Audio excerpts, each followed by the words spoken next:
Where is that bridge? I don't know. I just so the slide is in an app called Mentimeter, which actually it's a good thing. I'll give people an opportunity if you have time and you've got nothing to do for the next minute. The invitation is for you, so everyone out there, either on your mobile device or on just in your browser, depending on what you're using. Either go to menti.com and then type in this 8-digit code that it gives you, or I'm going to just put the link into the chat window, because this is something that is going to allow us to get a little bit more interaction at scale. Because we had, Nancy, how many people signed up to come to this show tonight?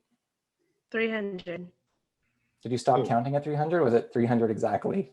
There's a 300 cap of participants. Oh. Last time I saw it was about 280 something. Oh, wow. Okay. So that's why. Okay, so we're expecting a lot of people, but not everyone might show up. So you'll probably see, if you can see where my cursor is on my screen here, I'm pointing out these little feedback buttons. So if you do get this Mentimeter window turned on, either on your mobile device or somewhere on a window you have control over, you'll get to a page where you have these little buttons, and they're just little feedback buttons. So you can click the heart. No need to, but there may be points in time during the presentation where you may want to just say, oh, I like that, or give us some love in the face of a little heart emoji. So you're welcome to do that. I said we'd start on time, so I'm going to jump right in. And first of all, welcome everyone to the second of Building Bridges calls with Dana Taylor. My name is Michael Sternberger, and I have been a volunteer for the party for the past 6 years. I have served on the Saanich Gulf Islands EDA, including as CEO for a couple of years, but I stepped down to find new ways that I could contribute to the organization. And Dana Taylor, of course, whose camera just turned off, it looks like to me, is here. And so, okay, great. Thanks, Dana. So really quickly, the theme for this month's call is dialogue for healthy collaboration. And so that hopefully will be a thread that weaves its way through all the content of this call. Most of this is going to be reserved for a Q&A.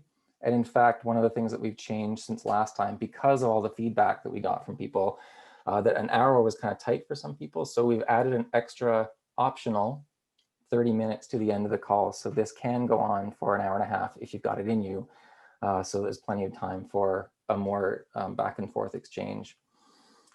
What I'll do right now is quickly point to the agenda so you can see how this is going to go down. So we're on step 1 right now. Welcome, and we'll get the meeting check-in. But then I'm going to introduce everyone who's on the call. I should say everyone who is a co-host on the call. Have a little bit of reflection on the theme. And then we have some guest presenters who are going to talk a little bit about a project that they're working on that may be of interest to people who are involved in EDAs in this party. Then we'll switch into the Q&A, and that's when Nancy Cardin is going to take over and lead that part, I suppose. And then we get to, if there's time, a quick teaser of first of all, a demonstration of an experimental web home for these shows. So as you may have noticed in the emails that have gone out about these shows, Nancy has shared a link to a Google Drive folder where you're able to get the access to the recording of last month's show, and then also the answers to all the questions that were asked. And so those are still available, but we're experimenting with a web platform where all this can be in one place. So I'll be sharing the link to that and giving a quick demo, or someone will be, whether it's me or not. I guess I'm the default. And then a quick teaser video of something I'll let Dana mention later. And then basically that's it. So I'm not asking, what's that? I say it sounds like a plan. Okay, great. Good. Thanks for the feedback. Then what we're going to do to begin with, and this is something we did last time as well, is I'm going to ask everyone to check in because this is something, if it's in a small group, we just do a quick round, but because there's going to be up to 300 people on this call, we obviously have to have a way to scale. So if you've got Menti open, for those of you who are already given the instructions, if you don't have the instructions, how this works is if you, on your device, either on a browser window or your mobile, go to menti.com and then enter this 6-digit number. And then it'll bring you to an interface that looks, well, you'll see it. I don't need to, we're smart people. We can figure it out. And then answer the question. So you can see here that there are 24 people who are now participating. And this is obviously just to get a check-in to see. And so everyone here can get a sense of who am I with here? Who's on this call? What's your makeup in terms of how you represent this organization? And so I've got two questions, one after this one. Nancy, how many people are in the attendee list? Just to get a sense of 118. participation rate. Okay. We have no way of knowing how many of those 118 people are actually going to participate. It is voluntary, so you don't need to. But let's see, when it slows down a little bit, I'll jump to the next question.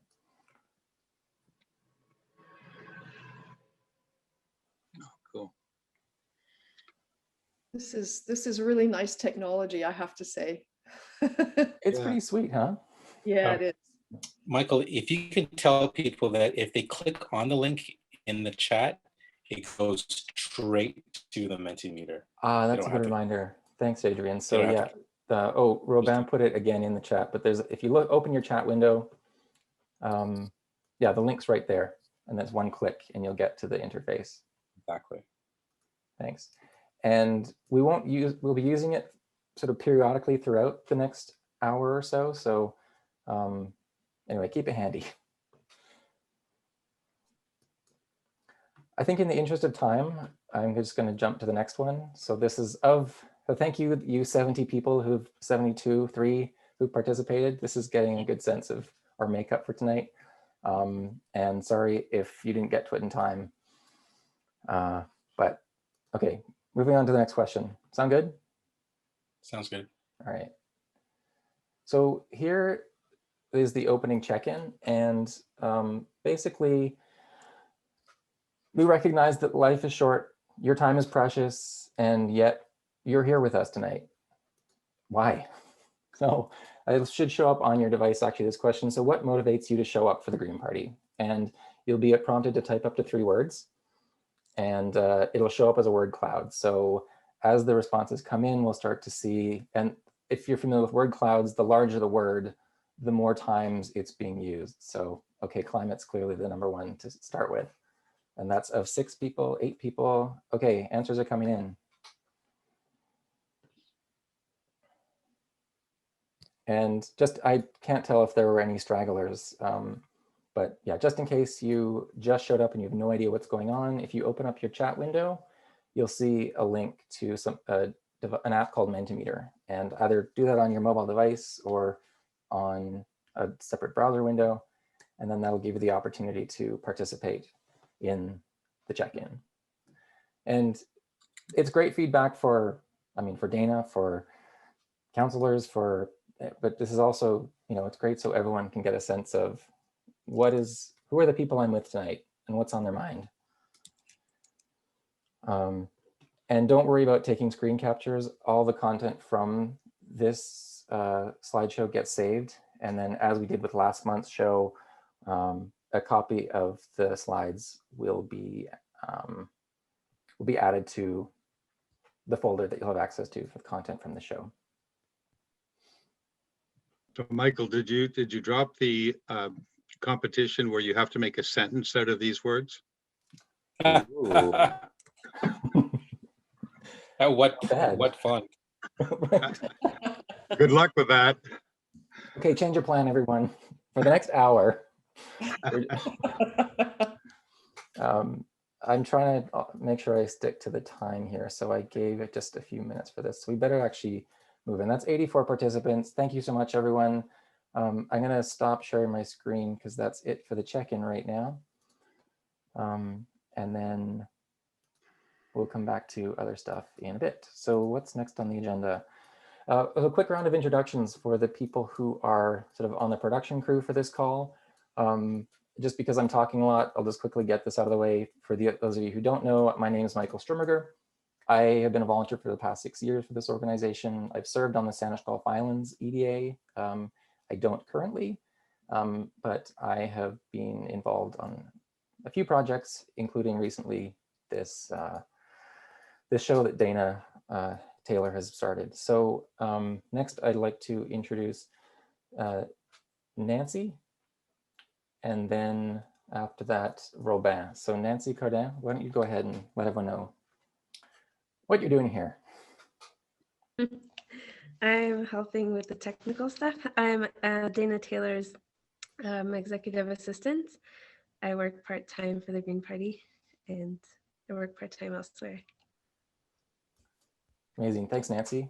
Robin, why don't you go next?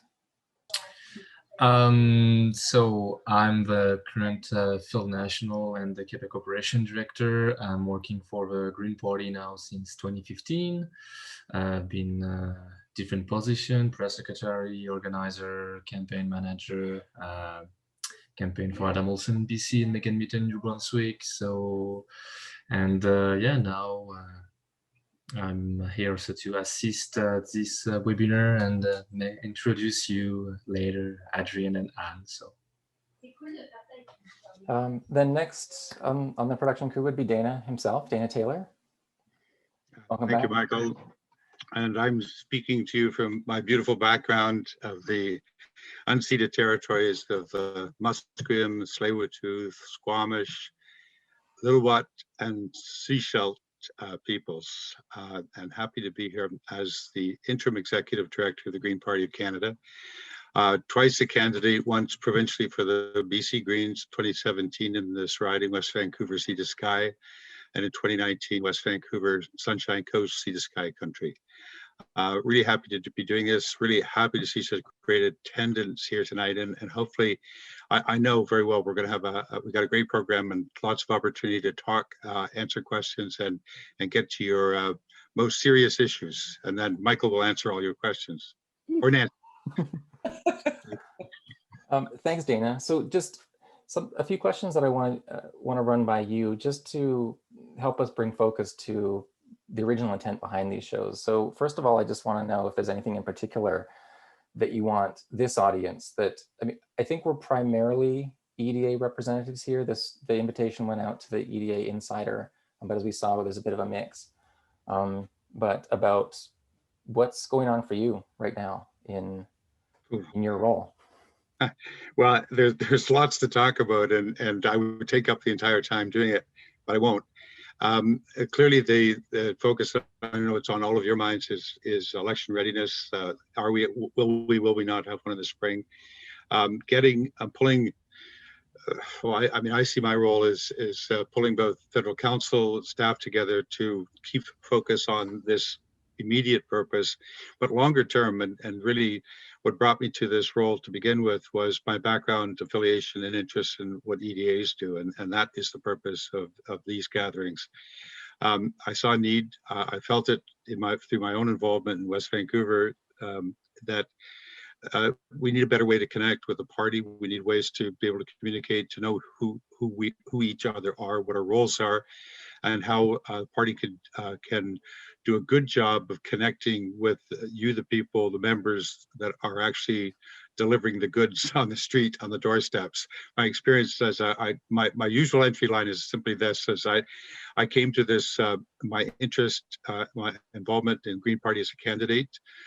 I had some background in municipal politics previously, but once I saw the attraction to Greens for all the reasons I'm sure all of you share with me, I saw the need to get involved at a different level. But I bring very much a candidate's perspective, I think, to my job, to my role, and how I see things, how I see the connection between who's going to vote for us and how the party operates. So very anxious, encouraged by what I've seen so far, very anxious to kind of carry that forward, and very much looking forward to what all of you have to say to make to make your contributions as well. And hopefully somewhere in the middle of all that, we're all going to connect and deliver the goods. We have an election coming up, and I'm looking forward to it. I don't know how long I'll be here into that, but at the same time, I am looking forward to it. We're making some great moves forward, and hopefully this will be one of them.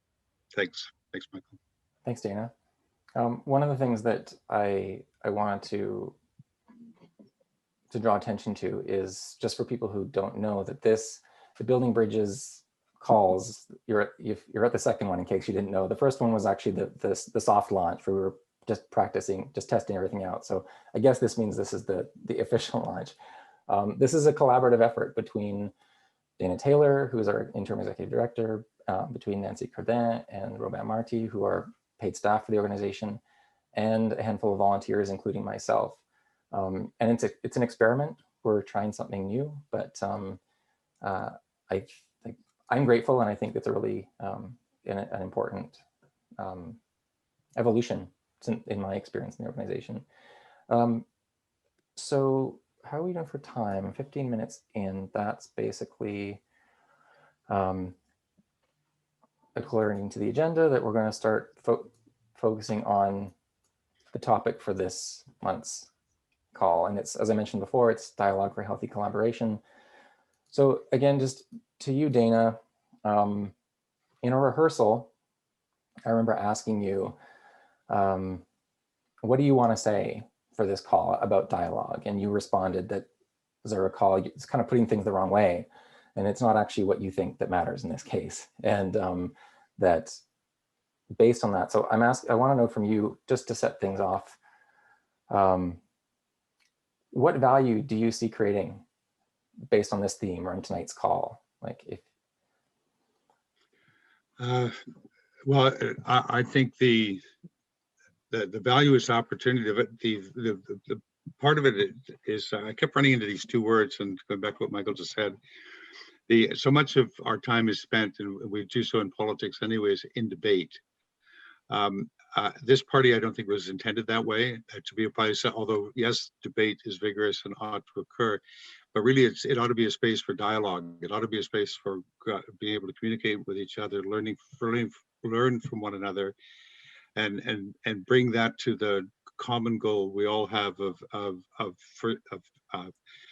whatever perspective you bring to it, whether you see election success as the most important part of it, or building the movement so that more people understand what Green Party is about, what the messages are, and how to get other people interested in that. So ultimately, we will have the political successes that we seek. But the first part is we have to be able to talk to one another, so I looked at this as an opportunity to do exactly that. I think that the first step forward is, because first of all, I mean, this is repeating the obvious, but we're a huge country, coast to coast to coast. These days, we rarely see one another in person. This is our means of communication, something like this, but it's also a great opportunity to get to places we wouldn't otherwise get to, and to talk to people we might not otherwise see. So it just seemed to me that this was a good starting point to begin the conversations. And then, of course, any good conversation, probably the most important part is the listening end of it.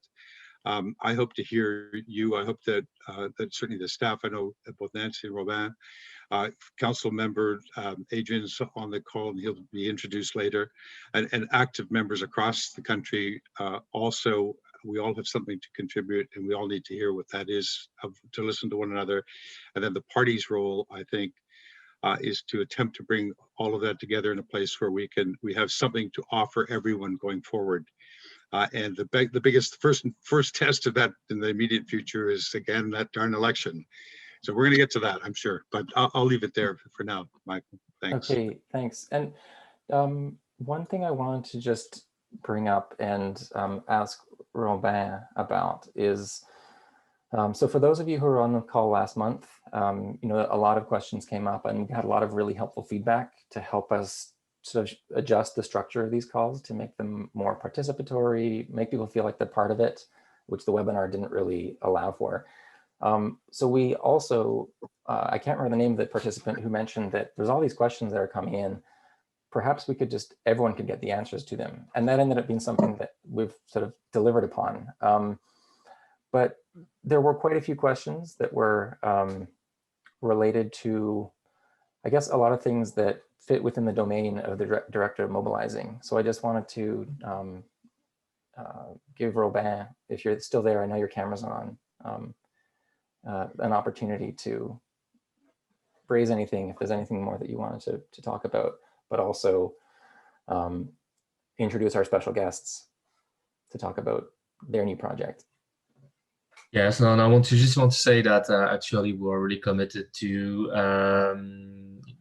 if we are going in an election, spring or during the end of the summer, to really like nominate and approve candidates. So I know that maybe some of you are waiting for a response, and we are just catching up with pace on that, which is a really good thing. However, yes, I will introduce the two special guests today, Adrian and Anne. I'm very excited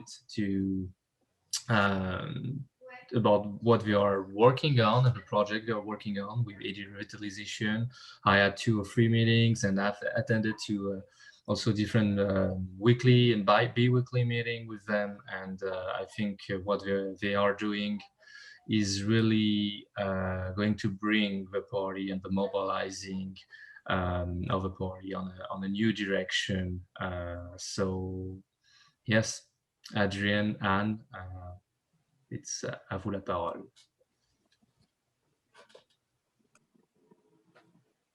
Thank you, Robin. Thanks very much, Robin. So did you want us to just briefly describe what we're doing? Yep. Yep. Okay. So Adrian and I have put our heads together, and we're going to do a really quick presentation, and we can entertain questions, follow-on questions during the Q&A, because we want to keep to the agenda. So I am speaking from the unceded territory of the Algonquin Anishinaabe. I'm currently the secretary for Ottawa Centre, and I've been working with Michael Strumberger on a couple of projects related to the Blue Ocean or the gpcmembers.com site. But more recently, with Adrian and Robin, we've established a small working group that we're calling EDA Revitalization, that has CEOs from across the country, and with Adrian and Robin's sort of guidance, we're looking at trying to pull together some practices and some approaches and some rules and tools that will allow our EDAs to improve their overall capacity so that they can do their job better, that we can have more fantastic candidates, that we can get more Greens elected. So this group has just started meeting. We're in the process of finalizing our work plan, and some of the things that we're hoping to do will include producing a database on best practices. We're looking at setting up mentorship programs so that an ADA that's doing something that's really interesting can mentor another who wants to do the same thing. And there'll be a number of webinars, and that's the segue to Adrian. Thank you, Anne. So welcome, everybody. Thank you for spending the evening with us. It's great to see so many people on this call. So my name is Adrian Curry. I am the Ontario representative to Federal Council, and I am coming to you from unceded territory in Toronto, in the Junction Triangle of Toronto, in unceded Anishinaabe, Huron-Wendat, and the Haudenosaunee tribe. I can say that a couple times over. But very glad to be here to tell you about the event that we planned. So as Anne said, the working group, the EDA Revitalization Working Group, we've come up with an idea to hold a webinar of best practices from the East, from the West, and from Central. So specifically, we have the Quebec wing, which Robin Martin is part of. They're going to show us how their fantastically organized system in Montreal and Quebec is working, and parts of the province is working.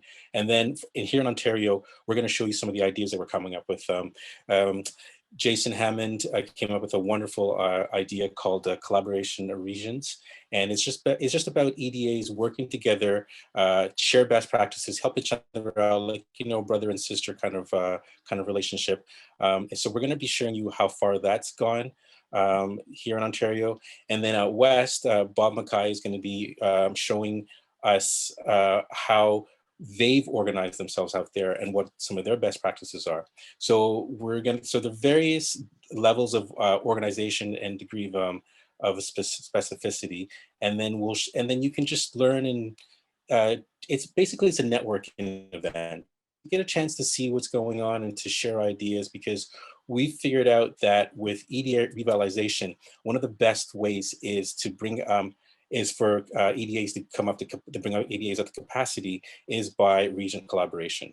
And it's nothing new, we know that. But because we have the internet now, and because we have Zoom and Google, we can do that much easierly, unfortunately, to the pandemic. So we're gonna try that. We're gonna try to just organize a webinar to share best practices, to learn from each other. And we better get moving, because at any moment now the rig could be dropped. So we just want to get that out there, get that ball rolling, and then we'll see what happens after that. Okay, thank you, Anne, and thank you, Dana, and thank you, Michael. Thanks, Anne. Thanks, Adrian. I just want to point out, I believe, Anne, you put some links, some information that's in the chat if people want to find out a bit more. Does that also give people the pathway to actually connecting? Is that everything they need for now? Okay, excellent, perfect. For those of you who are just arriving or joined us since the last time that I did this, I'm just going to say welcome to the second ever Building Bridges call that Dana Taylor, our interim executive director, has called into being with the help of a collaborative volunteer/staff team. We are now moving actually to the theme of the call, and also segueing into the Q&A portion. And to kick that off, we're going to start with a temperature check, and this is going back to Mentimeter. So if you're just joining the call and you didn't get this spiel already, I'm just going to share my screen so you can see the presentation side of it. Now, oh, Nancy's done it already. So the most recent item added to the chat is the direct link, so that you can actually go to your participants view of Menti, and this is a way that we can all interact and share our answers live, and so we can all see just who else is here and where they're at. So there's 3 questions, so we're not going to spend too much time. So I'm going to ask you, if you are participating, to participate rapidly. This number here is showing us we have 40 people who've responded. So the question that's showing up is, as a green representative, rate your ability to connect and have dialogue with, and then right there, your local community, etc. 1 being not very connected, 1 being very connected. And these can sort of show little spikes. So we've got some people, particularly on the local community, who really have things dialed in. And so we'll probably have to hear from them. Share what you're doing, please. I think in the interest of time, I'm going to move on. That's 60. Okay, when it cracks 70, I'm going to move on. So there we go. Like I mentioned before, all this data is getting saved, and we'll share the slideshow with the content in it afterwards. Second of 3, this is a more blue sky question. So if you had all the help, support, volunteer capacity you needed, what would you be able to get done? And is this a word cloud? This is a word cloud. So you get to put in up to 3 one-word answers using, through Mentimeter. And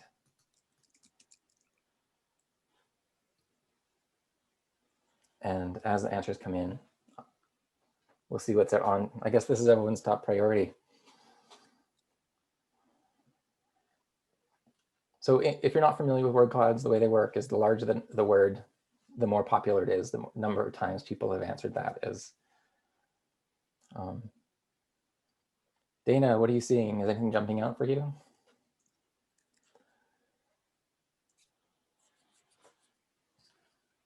Uh-oh.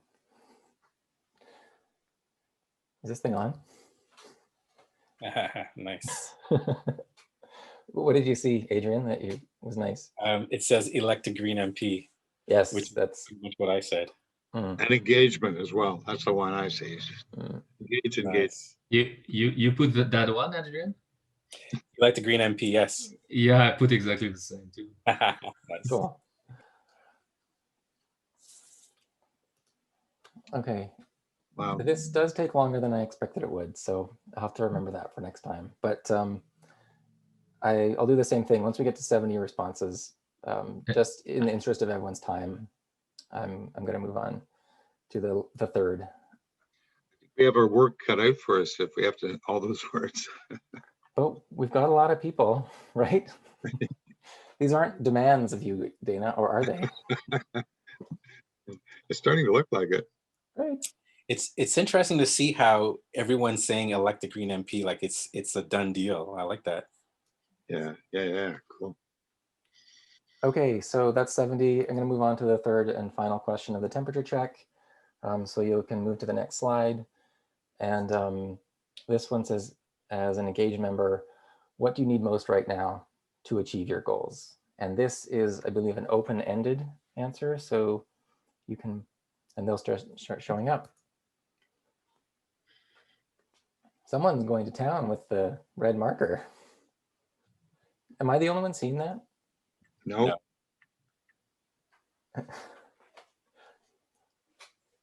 Okay. I hope that people find this valuable, like everyone on the call, to see what's on people's minds, on our peers' minds across the country.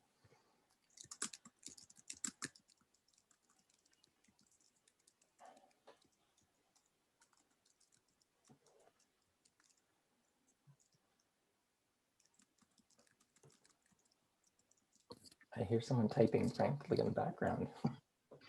That's a good sign. Was it done slowly? What, the typing? Yes. I couldn't, no, it sounded very fast, actually. Then it wasn't me.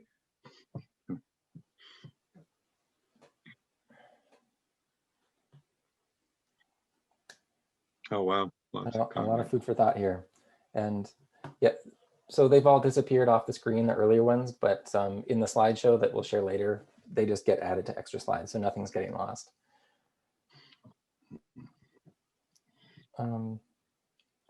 I think I'm going to call it at 60, just in the interest of time, so we can start moving into the next part, because an hour, even though we could go up to an hour and a half for those who want to, we did say an hour for the first part of the Q&A. So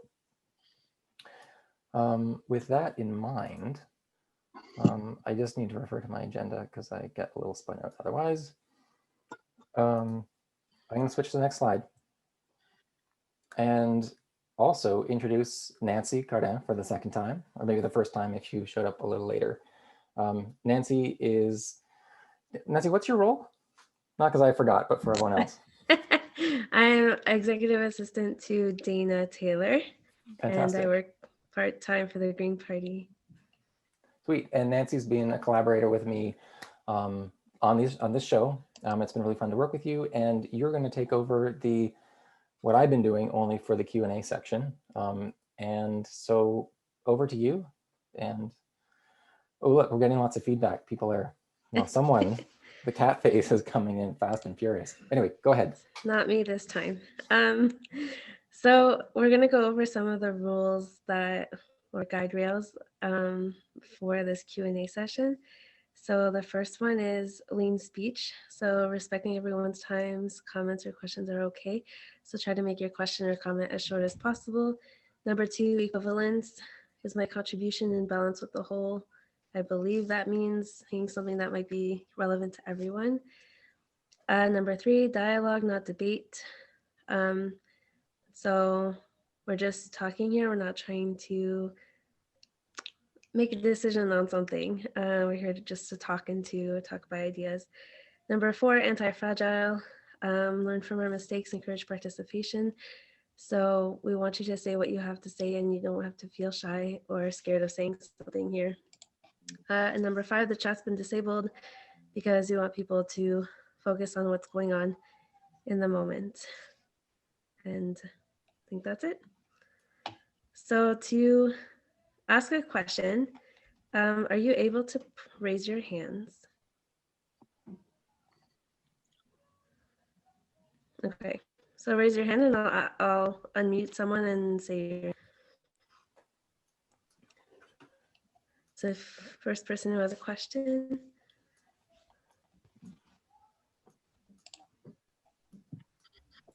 Nancy, do you want me to be your backup on the participants list? How can I support? Do you want to pick people to answer? Yeah, well, if we just, unless there are any objections, we'll just go with in order of appearance that the hands showed up. I've chosen Claudia Cornwall first. Great.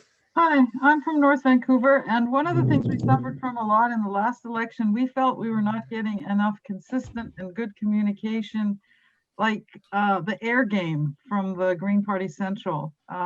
We didn't get, videos or things that we could use. We ended up making a lot of our own advertising, and I think that was kind of, we have talented people, but and we want to have a local component, but we thought we needed better, better from the top. What is going to change for if we have an election now or in the spring?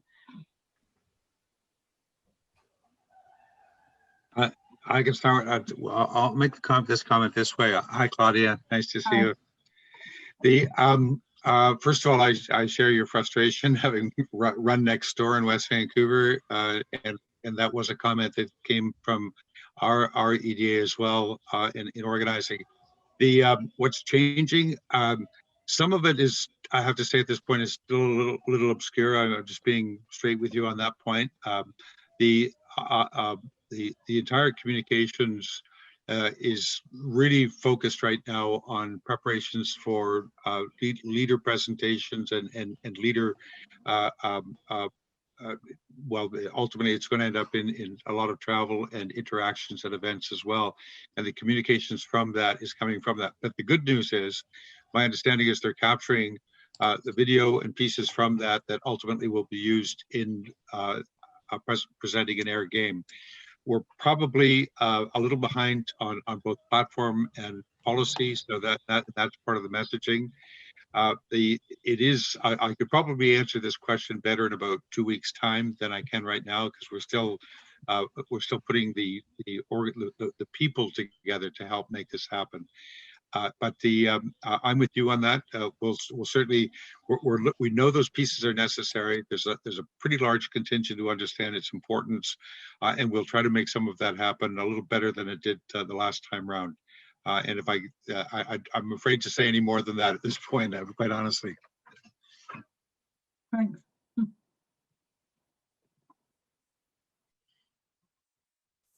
That's good to hear, Dana. So I'll pick the next question. I'll ask James. Hi, Jack. Hello, I'm making dinner. I've turned off the hood fan. You can hear me well? Yes. Yes. So if you hear some sizzling way in the background, we'll just work with that. I can smell it. Yeah, awesome. It's local product, let's put it that way. My main question is about, is it possible to get some clarity, like in, measured in by the month if necessary, or by week, as to when the timeline for vetting candidates would be? Our EDA has gone out and recruited. Every election cycle, we try and make it broader and to reach out to a wider and wider spectrum of people. We have 3 people interested in running. And I'm concerned if this goes on too long, 1, we won't be able to plan the necessary functional pieces of the nomination meeting and our AGM and things like that. And 2, that with changing life circumstances and the pandemic, things like that, candidates might drop out for the wrong reason, just because they're picking up a signal that the Green Party's not ready to go, and one person who expressed interest is a healthcare worker, right? That's a lot of challenges right now, that kind of thing. Another person lives with disabilities, also has a lot of challenges. Another person is, a senior in a COVID vulnerable population. And so I feel that. And so this is where the question is coming from. I think it's a really good place. Can we please get more clarity on when vetting will happen so that we can move forward? Thanks, James. I'm going to let Robin start with that one. Go ahead, Robin, if you could perhaps begin to answer some of James' question, since this is your department. Yeah, so vetting is happening. Vetting started. I would like, and all the mobilizing team, I will say, would like to start it earlier, but it was not, we didn't have a control on everything. So actually, we are really trying to catching the pace. So all the candidates in the upcoming weeks, and I say in April, will start to get response from the local organizer or from Dana in some cases. So about approval or not. So yeah, so what I can say, I don't know if Dana, you have any more word about it, but we are late, and we are trying at the moment to really catching the pace, and yeah. Thanks, Robin. I'll add to that, James. We're really somewhat stuck in our own process.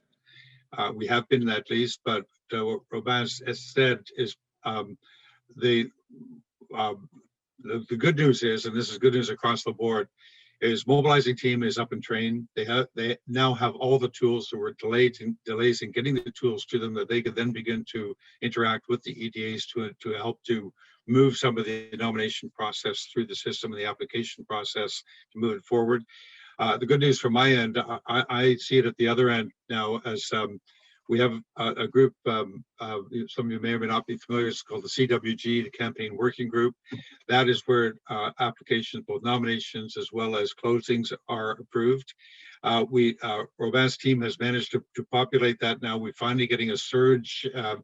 We've had a dribble at the outset for nominations. We've had a surge the last week. We review applications on Tuesdays and Thursdays. We're moving them through as quickly as we can on both ends, both the application approvals as well, the nomination approvals, and closings are a little bit more behind it, because as you know, we're asking everyone to respect the procedures that we know are late in coming, and we know that you're coming from behind on some of it. But I'm hoping, we are all hopeful we're going to close the gap on that, and we're certainly going to push back a little bit to encourage you to chase those procedures, to follow particularly as it relates to EDI, equity, diversity, and inclusion,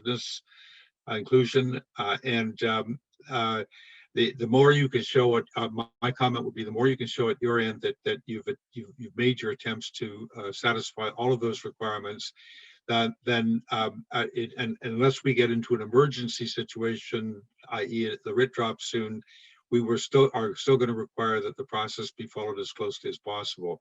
At the same time, the good news, as I repeat what I started with, good news is we are starting to see a surge in activity. We're getting more applications, and the committee meets twice a week to ensure that the approvals are moving fast as we can. So I'll leave it there and keep my fingers crossed that I can we'll be able to follow through in weeks to come in the next little while. James, I hope that answers your question somewhat. I'll go to the next question. Fiona.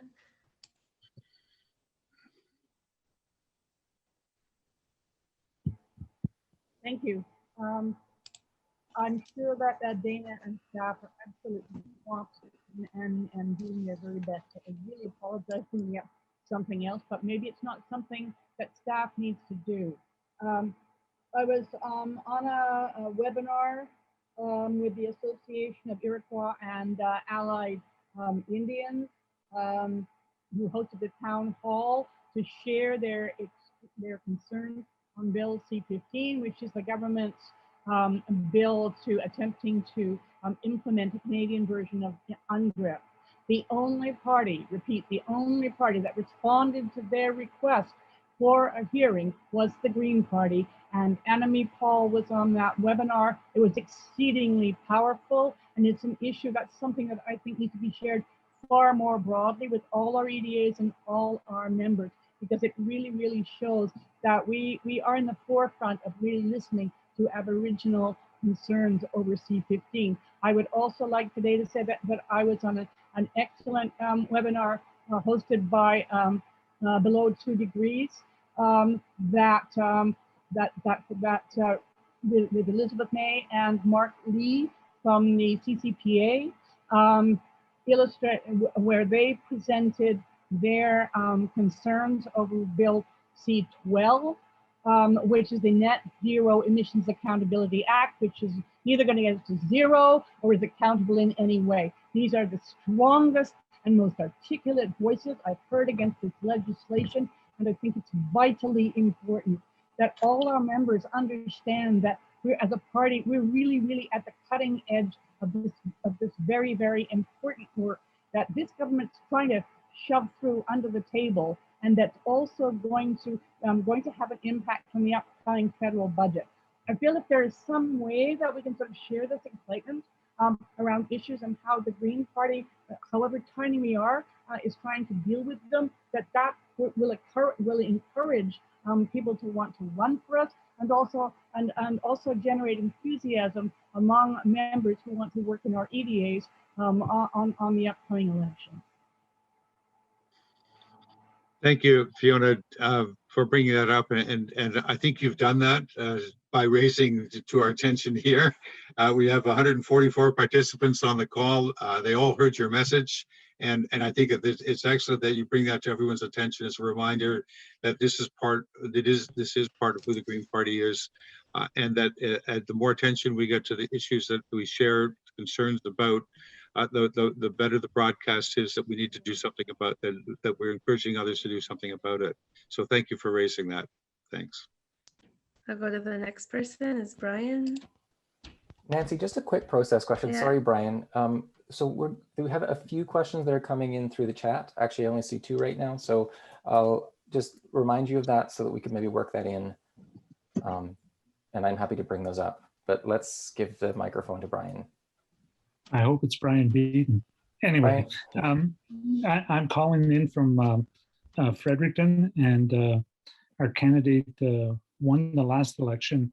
And I think one of the lessons that I wanted to share was the mobilization and building the momentum to the actual election day.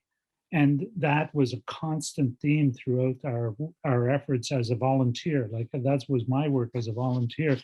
And but I think that I wanted to ask the question about the report that was done after the last election by those 3 people, and the separation between the headquarters, like Ottawa office, and the election team that Annemie has. And is that being implemented? Because I haven't seen a lot of evidence of that. And like even this meeting is coming from headquarters staff. And so I'm just curious, has the recommendations of those people, are they being implemented? Thank you. Thank you, Brian. It's a slow yes. That means something. We definitely the recommendations from the election review panel committee group, the consultants that did that analysis have pointed out a number of things that required, or that they asked the party to pay some attention to, and therefore introduce some changes. Connecting, I'd like to give a global yes and say it's all being addressed. Unfortunately, it doesn't really work that way. We're dealing with change both internally among staff and staff ability to both acknowledge what might be different, and then take direction from some of the recommendations. And I think Adrian would probably support me too, that the federal council is wrestling with some of the same points that out of those recommendations.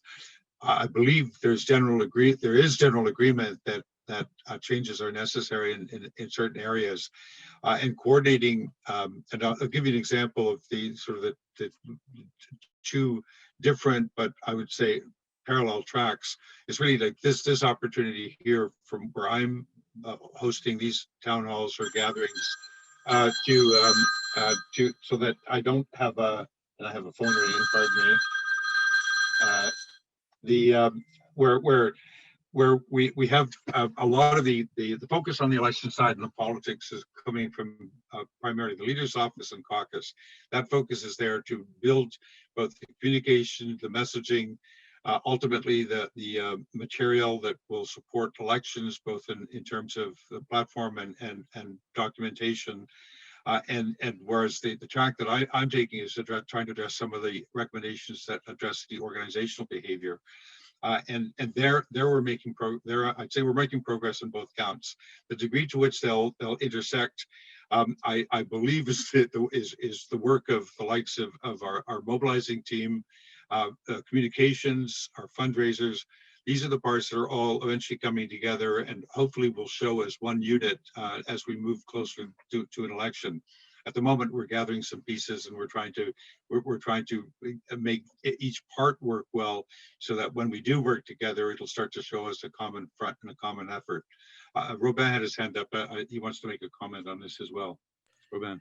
Yes, Brian, what I can say is I'm working closely since a month with Jenika's office and Jenika's team to also organize Fredericton and New Brunswick. So one of the recommendations in the report was to have for the Maritimes bilingual organizer. It's now done with Ariel Lessard. We had a first meeting last week with Fredericton team, and it's aligned with what you heard before, so that from Adrian and Ant in terms of regionalization. So we want to kind of have a Fredericton team and EDA to plug with a Jenika's team to lead also the organizing ground in New Brunswick. So yeah, just a comment on that. For the next person, or Nancy, yeah, how about we take the next one from the chat? Is that okay? I've got a question. The first one there is from Amanda Rosenstock, who asked, said, my question is whether or I when. can unmute her. Oh, She could ask her question. okay, yeah, sure. Amanda, if you're willing, go for it. Hi, everyone. Amanda from Spadina Fort York in Toronto. So I had sent Matthew a question about whether there's going to be any sort of educational session, perhaps regionally focused, around what key messages EDAs in a particular location should be focusing on. And as well, I'm interested to know what the timeline is on the selection of the shadow cabinet members as well. Thank you.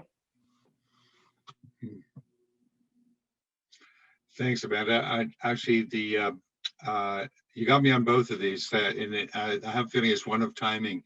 Shadow cabinet, last meeting I attended on CWG, I've been to two now that have said it's very close, but it's not complete. I know Anne was involved in part of this project. I don't know if you've kept your connection there to see if there's other newer information about some of that. I might turn to you on that one. And as far as the local messaging, really, this is still part of an evolving process across the board on all of communications. We're right now, I think the focus right now is on both some local event planning, some travel initiatives, at the same time trying to gather the parts that will eventually form part of that messaging. But I also agree that they go hand in hand. I think that's one of the reasons we're very much looking forward to shadow cabinet appointments and getting some of that and their contributions into the system as well. I don't have any more to offer on at this point, I'm afraid.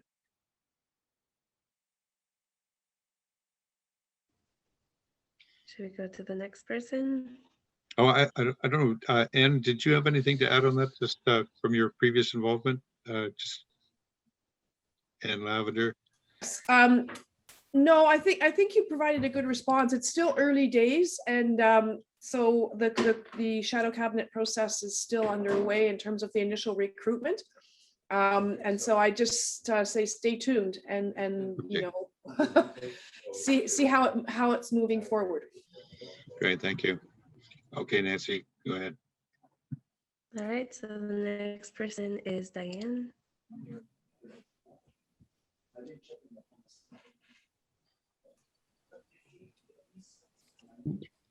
Hi, Diane McIntyre from Ottawa. I put forward 3 main questions by email today, which I hope the party will answer. I'm going to go immediately to the 3rd question that I had in that grouping. And the 3rd question was this. In the last election, we all worked very, very hard for the Greens. We split the vote to a large extent with the NDP. Given that we all want to get rid of the neoliberals and the Conservatives, who are virtually the same party these days, they don't have a difference in value. How will the Green Party look at addressing some sort of cooperation with the NDP and perhaps even agree in some ridings not to compete? I think it's an important electoral strategy to look at how we get the most progressives, the most people who are interested in social policy and environmental policy put forward. I'll add a caveat, folks. Jack Layton was my first cousin, and he lived with me for 7 years as the leader of the NDP. So I come from a family that has been involved in politics in all parties over the years. But I am completely committed to the Greens because of their positions on environment, and I hope their positions on social policy as well. So how are we going to cooperate and strategically take over Parliament and not let the Liberals and the Conservatives continue to promote a really conservative agenda? We are right of the Americans right now, and that is terrible. We have to do something about it. So I don't know if this is the right forum to ask this question, but I think we need to do some strategic planning and not eliminate anyone who has a chance, obviously, but we need to find the best way to get the best people into Parliament, because with the best people there, we will actually get our agenda put forward. But if we continue to split the vote, as we certainly did in Ottawa Centre and we have elsewhere, we're never going to get there, because they are always going to have more money and they are always going to have more connections and they're always going to have more advertising power. So there's I would like to be involved in strategic planning for the Greens to take over much more Parliament. And I think we've got the right leader. She's a superstar, as was Elizabeth.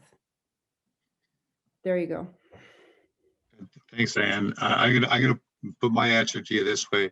I think it's always the right message to remind people the politics and where we are and where we need to go. But I will beg out and say it's not the right forum. I have a strict agreement with the political side of the party and to keep my nose out of it. I can talk about operations. I can talk about what we're doing to make things work. And I can I'm a pretty good messenger. And as part of what we're doing here is collecting those messages.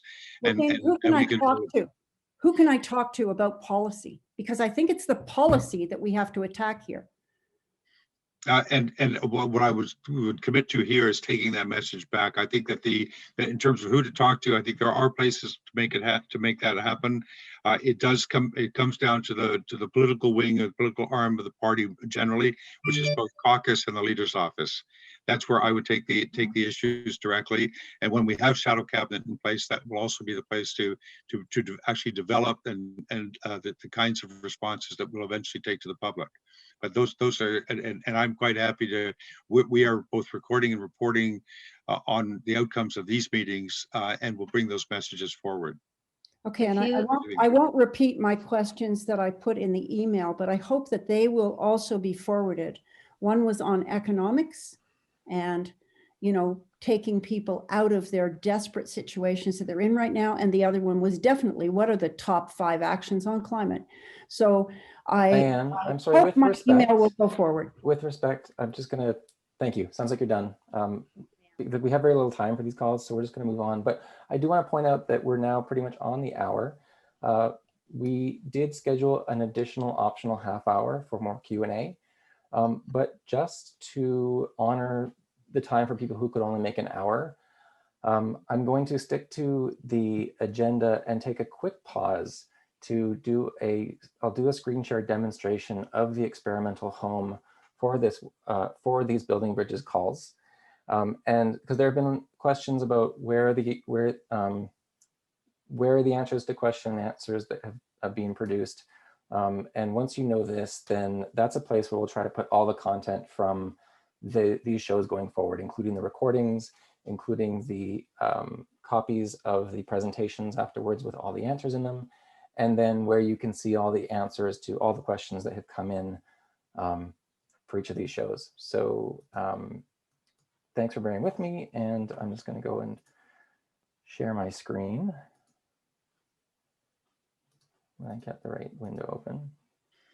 So for those of you who were here during the presentation by Adrian Curry and Ann Lavender about the EDA Revitalization Project, they put a link in the chat that went to a section of this, I'll say, experimental website. And I'm not here to give you a demo of the whole thing, but what I'm going to show you, and then we'll be putting the link, and you can see it here, but I'll put it in the chat. When you go to this link, you'll land on this page, and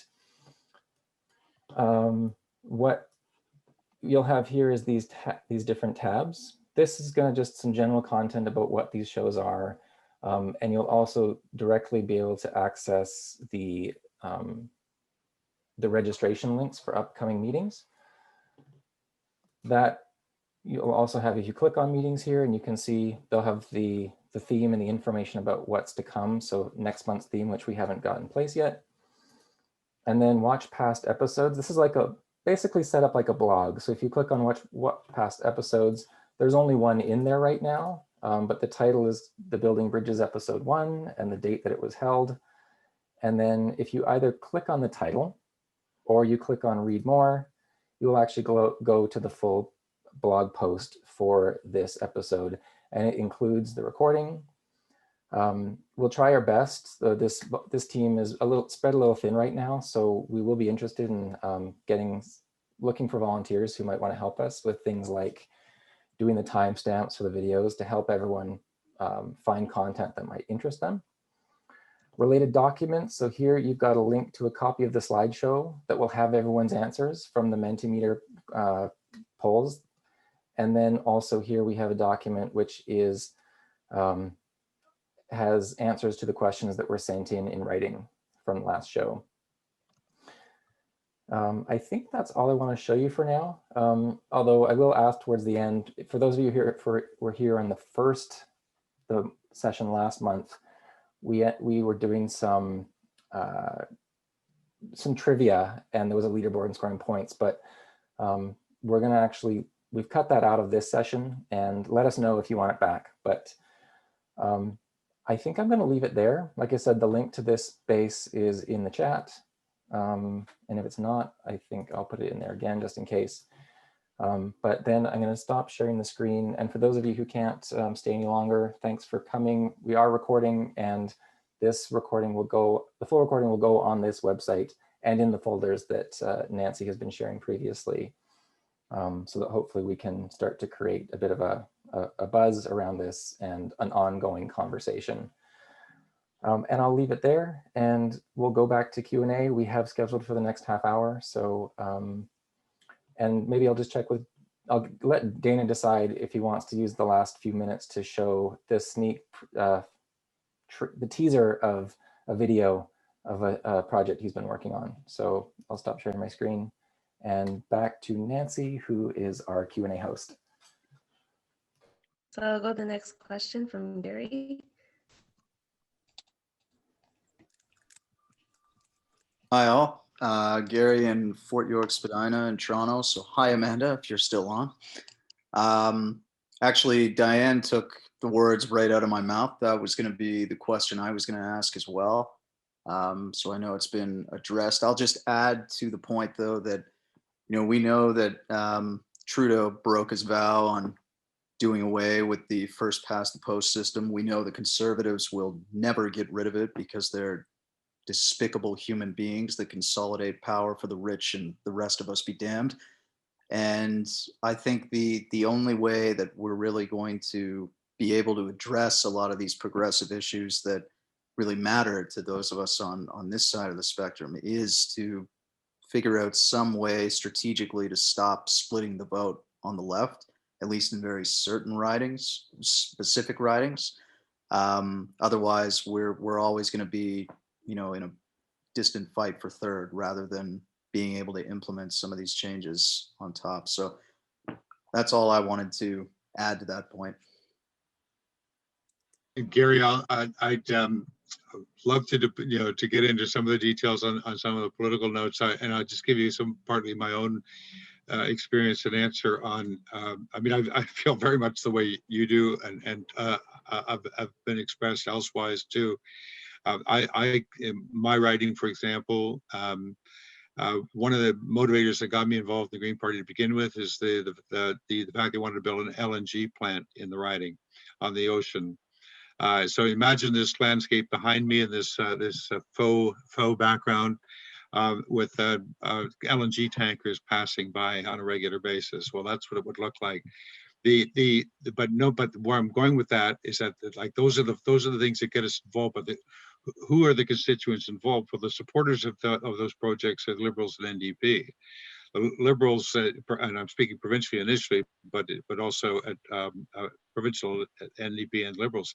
The NDP attached to it for the jobs it created, the Liberals for the economy that was promoted for it. These are constants in front of us all the time. 15, I would venture to say I would have won the election had I the NDP vote. The split was close on one end, and we know that's the stray out there, absolutely. But we also know, and this again, my personal opinion on this, NDP vote to me is like a religion. It's very hard to move. They're very much in place. We either have but we can't. It's again a personal view. It's difficult to out-NDP the NDP. Our appeal has to come from another place, from a somewhat different group, and it has to cross all party lines, I believe, for us to be successful. But the theme is the same. And I think that many of us are working it in different parts of the country. I think that it continues to resonate and that we are winning votes because of it. How radical it has to be, it's not for me to guess. If I'm a candidate again one day, I might have a chance to speak to that. But for now, I think that we have to take this under advisement, consideration, bring it into our discussions, and then see how far we can make it go to make it part of our overall party and our overall platform. But I certainly share your concerns, and thanks for that, for your comments. All right, the next person, Nira.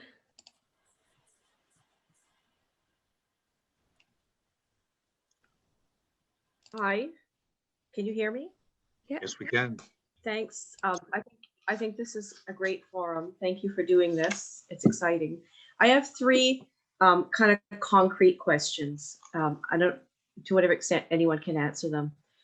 I think you mentioned, I was just going to ask first, is there a campaign working group? And you've said there is, and they're working on things. So my question about that is, one thing in 2019 is that we really wanted, like, at least even if an entire policy book wasn't ready, like say, the top key messages crafted in such a way that we could hit the ground running with actual content to deliver at the door or on the Zooms. And I'm hoping that there's some priority put on that this time, so that, if an election is called at the end of this month or whatever, that we have something in hand that's consistent messaging across the country from the Green candidates on the ground, especially as with our candidate recruitment process this time, we're likely to have, anyway, we do, because we're Greens, have lots of new and first-time candidates who are going to we need guidance. So that's one.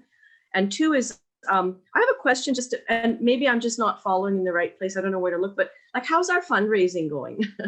Like say over the last 5 quarters, I don't know how we measure it. Like, is it like raw numbers? Like we have $20 million now, or what's our rate? Is our rate of fundraising increasing over the last 5 quarters from the beginning of 2020? Like, is there a ballpark or kind of big picture on that?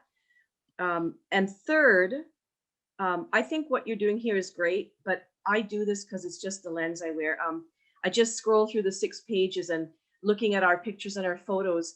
I'm not sure how we can extend the diversity, equity, inclusion for this forum itself, as well as generally on in every sphere of our Green Party of Canada work. But I'm not sure how we can do it even for these, but I'm asking if we could figure out how, and I'm happy to help think through that as well.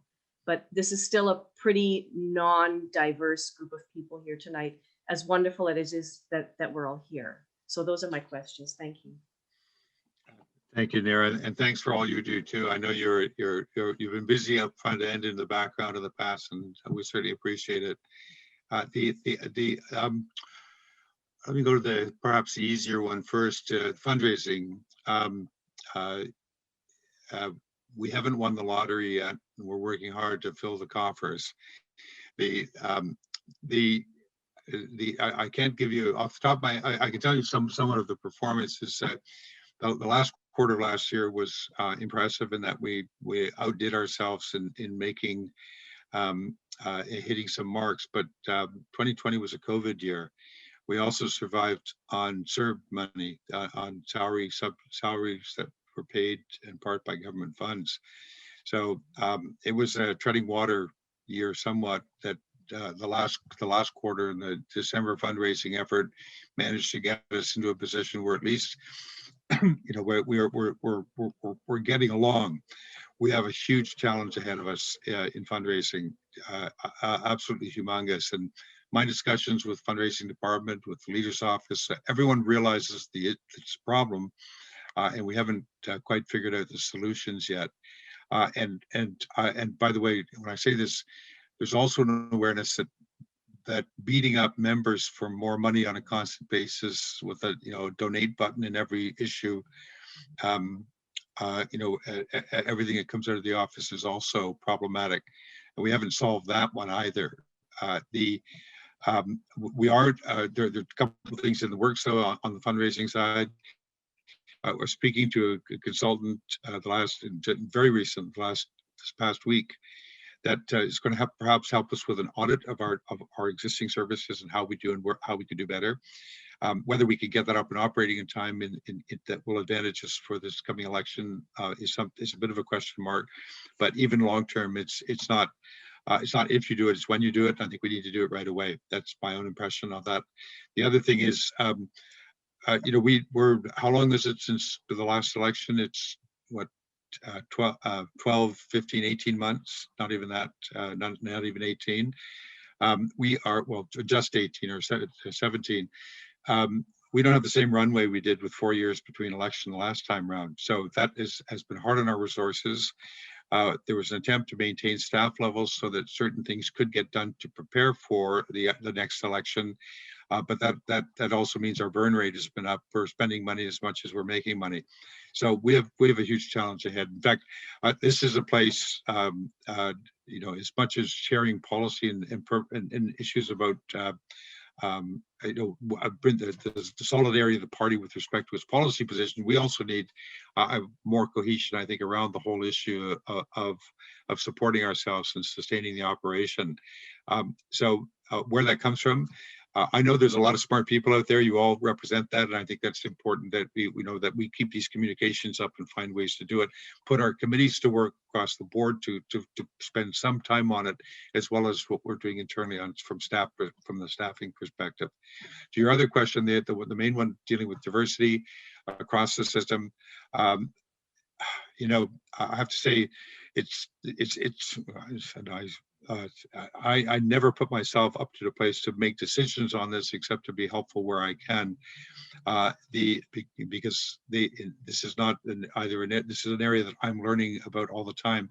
But I would put this, is that we spent a lot of time, staff did and federal council did, to ensure that our processes for this coming election for nomination procedures included the attempts and the efforts and the requirements to be more to cast the net wider, to be encouraging to, and then to provide the safety and protection of candidates once selected. That is part of it. It's a bit of a cart before the horse situation in some circumstances, and we're working on it as best we can. And we have to do that right across the party in all aspects of it. I think being who we are, we have to continue to be the Green Party, and the Green Party with focus on making sure we appeal to the broadest, widest array of Canadians is terrifically important. And we have to be there is more work to be done. And before I step in something, I do realize there's more work to be done there. And I thanks for the comment. I don't know if I covered all of what you said, but I think I'd like to step in and say something too, Dana. Yes, thanks, Adrian. I mean, yes, we do have a lot of work to do, and we have begun the work, but it's not going to happen overnight. It's not like we can, just say, okay, we need to increase diversity, and then it happens in a month or two. The process has begun with enemies, with the leader's office having the run campaign and making a concerted effort to reach out to equity seeking groups, and it takes time. So people have to consider, okay, do I want to run? Yes, I want to run. Then they have to apply, and then their application has to be vetted, and then the nomination meetings have to have, and then we have to have an election. Well, we're in the middle of that right now. So I think that in the next 6 months to a year, we'll see a lot more diversity in the party. I'm already seeing a lot more diversity. I see it on federal council, and I see it in the staff. So the process is happening, and I know here in Toronto, it's very diverse. Toronto is a very diverse city to begin with, but there is a reflection of that makeup, the demographic makeup in the city. If you look on the campaigns, you see the quality of the volunteers. You notice that there's a lot of women, a lot of LGBTQ, a lot of non-binary and whatnot, and it's wonderful to see. It's working. It's just we need a bit more time. So I would say that that is a plus that we've been able to accomplish in the last little while. Thanks, Adrian. You're welcome. Nancy, I'm just going to jump in with a time check. We're 15 minutes after the hour. We're going to close in 15 minutes. So we'll try to squeeze in. I'm going to invite everyone to consider how they can practice leanness of speech when we ask our questions going forward, so that we can cover as many as we have. We may not get to everyone, but we're going to try our best. So. And I'm just going to head out and grab some dinner. I cooked a wonderful tofu stir fry, and it's getting cold, and I haven't had it yet. So if you please excuse me, I'm going to head out and have some dinner. Thanks for participating, Adrian. Thanks for joining us. Yeah. Bon appétit. Bon appétit. Merci. So our next question is going to be from Andy.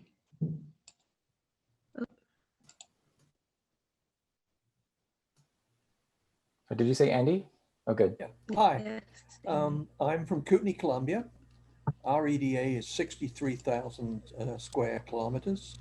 It takes 7.5 hours to drive across it. We have 14 urban, 15 rural, and 5 First Nations. I'm on the unceded territory of the Silex, the Sinixt, and the Tanaka. I love this session, but I would love to get together with rural people, because I don't think the rural EDAs have been properly serviced by this party, and we need to get together to give you some idea of our needs. Like, it takes us a lot longer to organize for an election than it does in a small urban seat, just to give you one example. But this time around, we've had 9 people come forward that we've interviewed. We have 4 prospective nominees. One of the people who came forward was born in Colombia. One of our 4 people is Métis, and yet our riding is 84% European.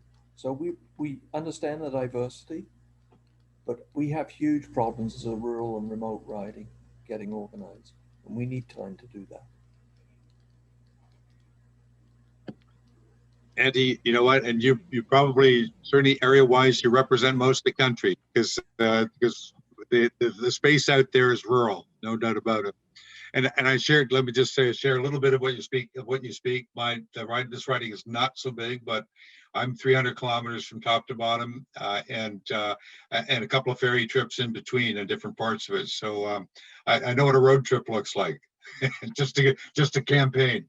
So, but actually, your idea is a fabulous one. If there's some way to shift the focus to address the issue, the concerns of rural, I hear it from the prairies, from Manitoba, from Northern Ontario. Lots of places share your concern, and I'm sure that if we could find some way to address it, let's keep focused on that. You and I are going to chat a little bit anyway, so I'll catch up with you. Thanks. Right. The next person will be Anita.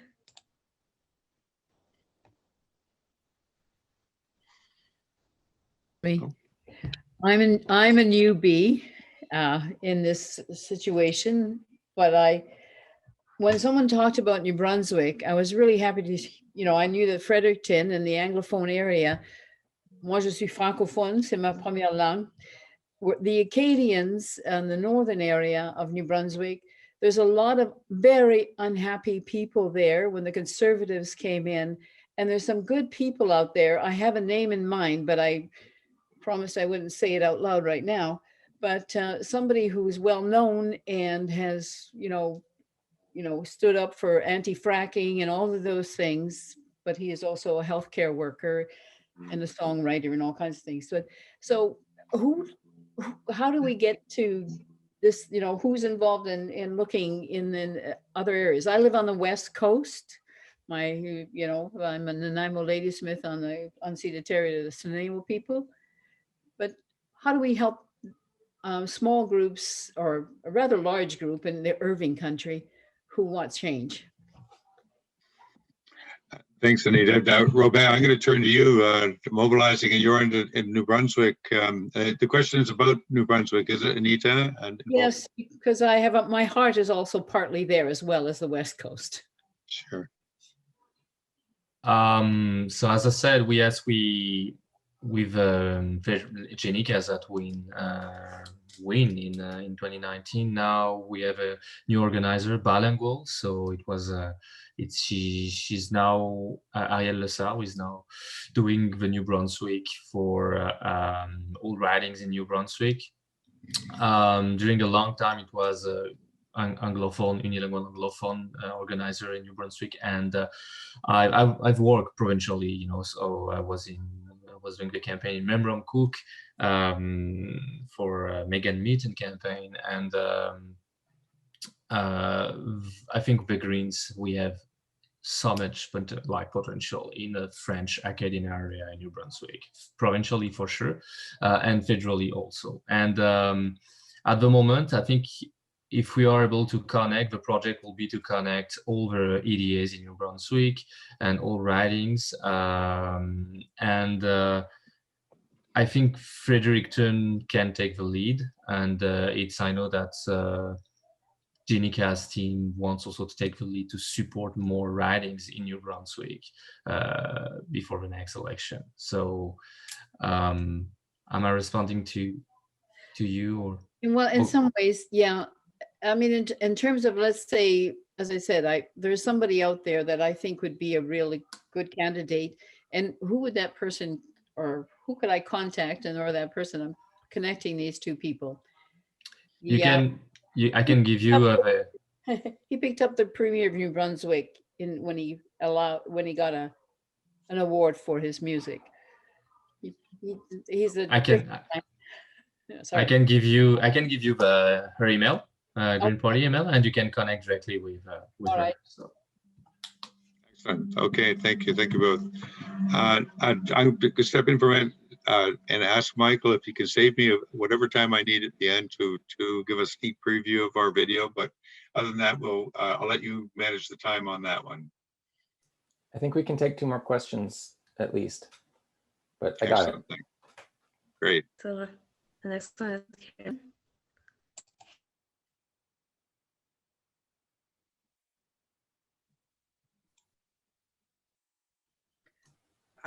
are you asking me now? Yeah. Okay, my question was, are former leadership candidates applying to run or function in shadow cabinet? There's an awful lot of talent there that we really would like to see. Thanks, Caroline. Carolyn, that should be a simple question to answer, but I can't. I don't. I'm bumping into and having connection with a number of the former candidates that are connecting at a couple of different levels. But whether they're actually in shadow cabinet, I simply can't answer that, or whether they've applied to be. There is and this is why one of the things that happened, not so much to delay, I wouldn't call it that, but to provide a thoroughness as well as some diversity at applying some of the principles of seeking diverse candidates for shadow cabinet. I know that the process got extended somewhat, and who's actually applied, I cannot answer that question. I'm hoping, as Anne was saying earlier, that we're going to see the results of that search very quickly, and we'll know who those people are. But we want to keep all good participants. So we're encouraging them to stay on at whatever level, whether it's as council members on committees of council or through the shadow cabinet process. But thanks for your question. Thanks. So the last question will be Brad.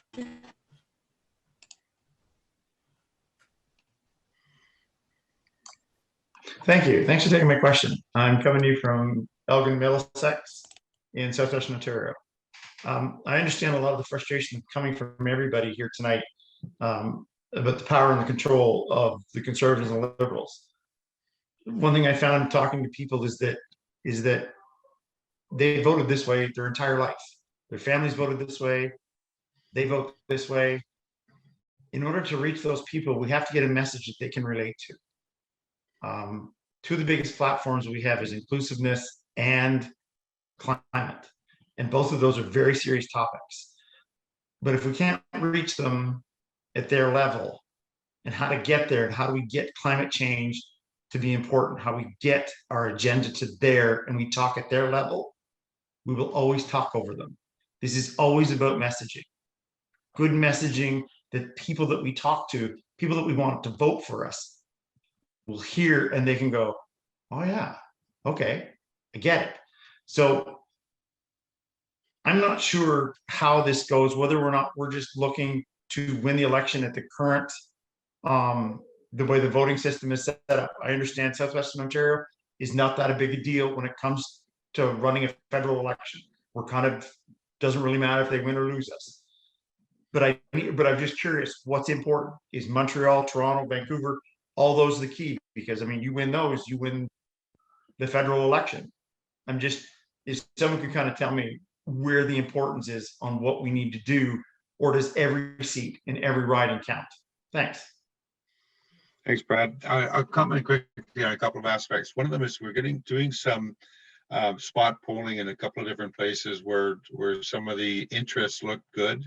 I haven't seen the results yet, but I know that's taking place in a few places across the country to see just what messaging, number one, whether our message is getting through and what are those messages that are getting through.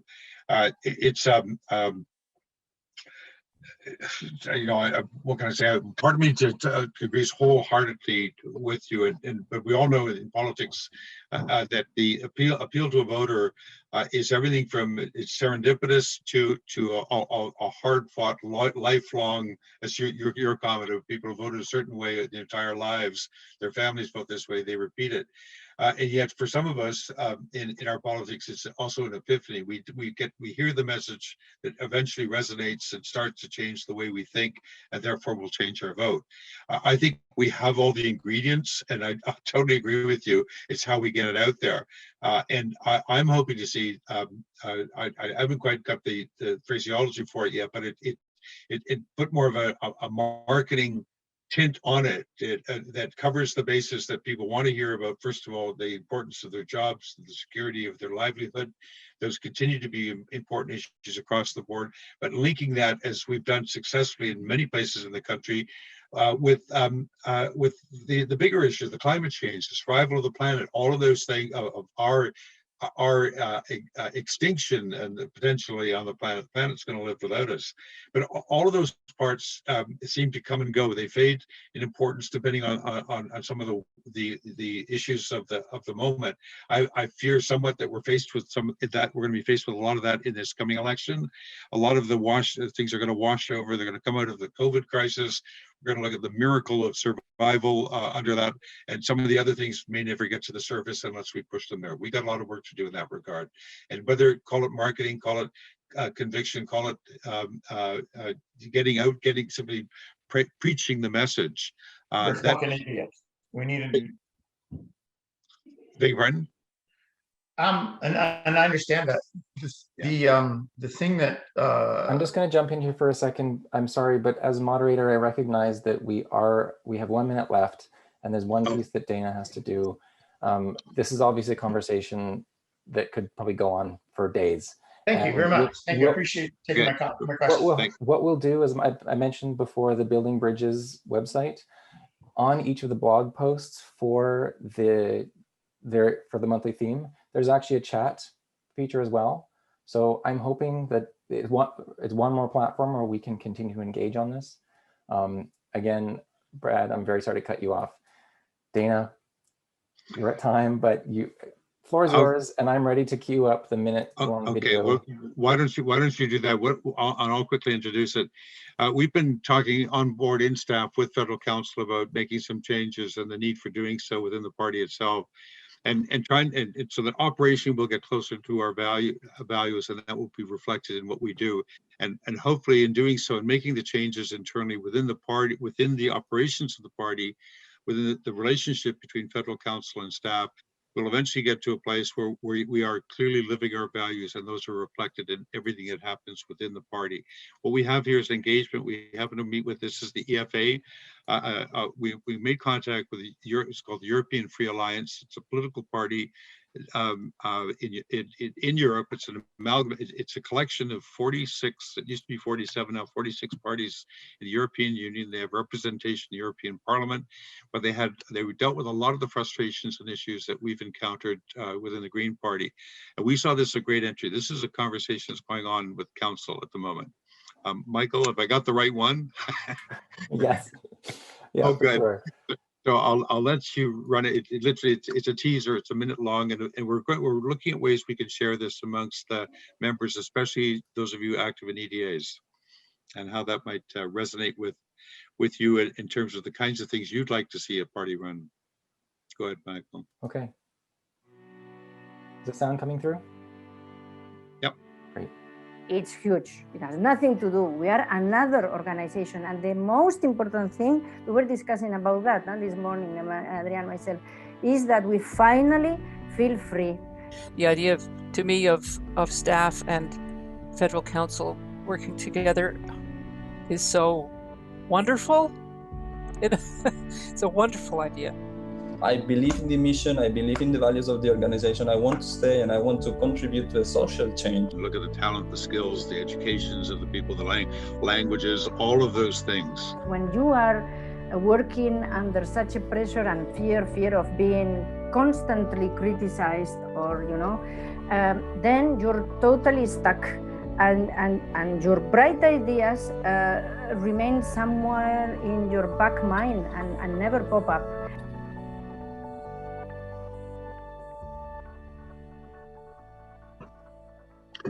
Thank you, Michael. I'll leave it at that, but this is not all widely known to everybody, but some experienced by some. We're working with trying to make ourselves better as a party. We're working both, and the two pieces that do that most prominent is federal council, who you, the members, elect, and the staff that the party employs. This is part of an effort to look at how we can get to a better place in working together. I see that a number of council members have participated in this. They've listened in. The conversation will continue, and this is a way to let you know, those of you who have questions about this, be happy to discuss them with you individually offline sometime, and you may see more of this, some of this information brought forward as well. We're looking for a way to share this with the membership and the EDAs, all of you out there. So thank you for my part. Thank you. If we're at the end of our time, thanks very much for joining us, for participation. We're collecting the questions, we're posting the answers, and I'll let Michael and Nancy take us out. Take us all out. Okay, so Nancy, I mean, we're already over time, so if you have to leave or you're already gone, then obviously you're gone. For now, if you have any questions that come up for you still, there are a few ways to get in touch, but Nancy's email right here, nancycardin@greenparty.ca, which is also in the chat. I've also given you the link to the Building Bridges website. And if anyone is interested in helping us moving forward, and you have got your Mentimeter open, then if you're interested in, we'd love to have your, just as a closing checkout, what are your ideas on how more member-to-member dialogue and connection like this can grow and flourish? So if you hadn't done this already, if you go to menti.com on either your mobile device or another window and enter this code, then you'll be able to answer that question. And I will also put the link in chat.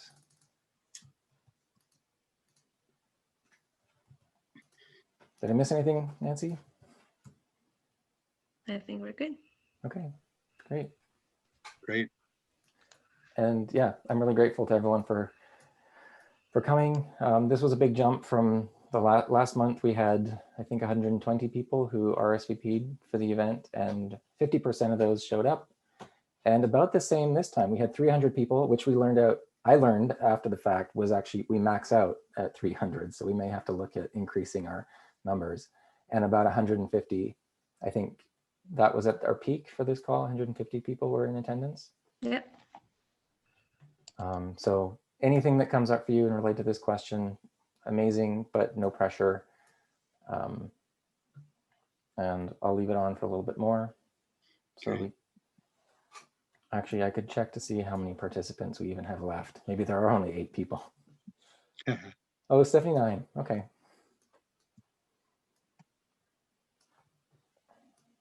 Excellent. Advertise more widely. Oh yeah, these are great. EDA leadership is key. As a former EDA leader, yes, I definitely agree. But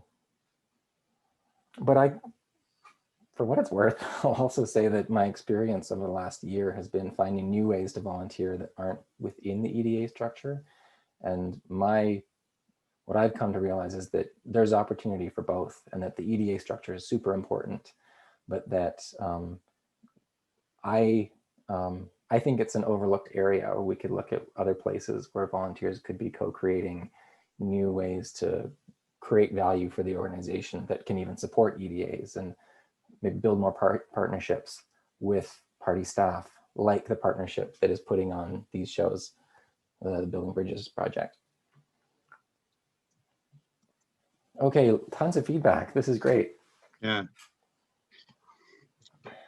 Speaking of that, I think that one of the side projects here, just to ramble on for a little bit, it has been finding ways to engage volunteers differently. And this is really I see this as much as anything a door opener, a way to begin that, enable that in some way, shape, or form.